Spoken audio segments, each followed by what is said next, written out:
Shabbat Tov, nous allons donc reprendre les histoires, les prodiges du Baal Shem Tov. Ce soir, c'est aussi la Iloula de Baba Saleh Akadosh. C'est bien d'allumer un air et de faire des prières. Les de Baba Saleh, Mesrat Hashem, nous arriverons aussi à la délivrance.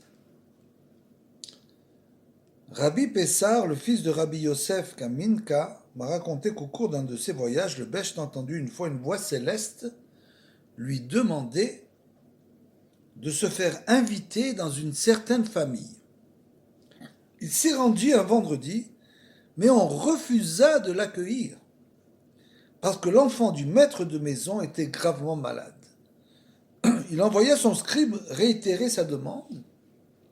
« Comment puis-je accueillir quelqu'un chez moi ?» dit la femme. « J'ai un fils gravement malade. » Et sur ce, elle insulta le Becht. Son mari, ne pouvant supporter un tel affront, sortit lui faire des excuses. Il lui expliquait que la chose était impossible. Il consentit cependant à accueillir le Becht quand ce dernier lui jura qu'il guérirait son fils. Après s'être immergé dans le mikvé, et vu que l'état de l'enfant était très grave, le Baal Shem Tov ordonna que nul ne restât dans la maison. Même pas son serviteur, auquel il demanda cependant d'être prêt à venir dès qu'il l'appellerait pour lui apporter le vin du kidouche. Il resta donc seul avec l'enfant, récita la prière de Mincha avant l'entrée de Shabbat et passa une grande partie de la nuit avec lui. Son scribe, craignant que son maître ne se mette en danger par ses grands efforts de concentration dans la prière, ouvrit lentement la porte et entendit le Becht dire à l'âme de l'enfant « Reviens dans ton corps, tu es obligé de le faire, car je ne veux pas jurer en vain. » Il ne savait pas si l'enfant était mort ou encore en vie. Le scribe ferma la porte et s'éloigna.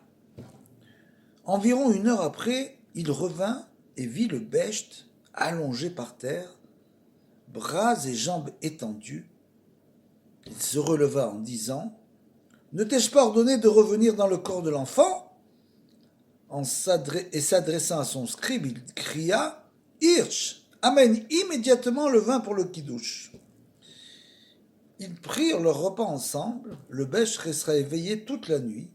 Le lendemain matin, il lui donna les directives ainsi que les médicaments nécessaires et se dirigea vers la synagogue pour la prière. Quand la mère vit que l'enfant se rétablissait, elle pleura à chaudes larmes. « Qu'as-tu à pleurer » demanda le scribe. « Comment ne pas pleurer alors que j'ai insulté un tel tzaddik » répondit-elle. « Ne pleure pas, mon maître est bon et il te pardonnera. » Lorsque le Becht revint de la prière, il entendit aussi pleurer. Il en demanda la raison à son scribe, qui la lui donna. « Dis-lui de cesser de pleurer et de préparer une bonne Seuda Shlishit. Je lui promets que l'enfant s'assiera avec nous à table. » Lorsque le Baal Shem Tov s'était allongé par terre, il est écrit qu'il avait accepté de recevoir des coups de fouet et de feu pour son serment. Il avait ainsi obligé l'âme de l'enfant à revenir dans son corps et il dut prier pour qu'il vive plus de 60 ans et qu'il ait des enfants et qu'il ne manque de rien. Baruch Hashem. Une petite histoire, voici un récit raconté par Rabbi Pessar aussi.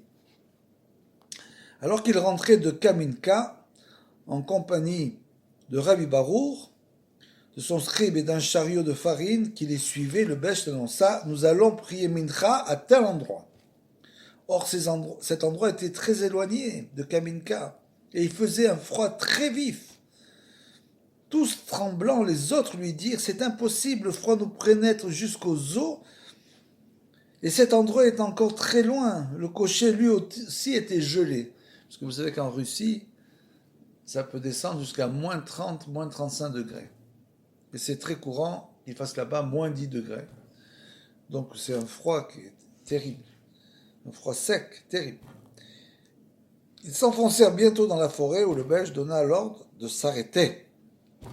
Il toucha du doigt un arbre qui s'enflamma aussitôt, et ils purent ainsi se réchauffer. Le serviteur ôta ses bottes et le tissu qui lui couvrait les pieds pour les sécher. Ils se relevèrent bientôt pour reprendre la route. Rabbi Barour se retourna pour voir ce qu'il allait advenir de l'arbre. Et le Baal Shem Tov le lui interdit.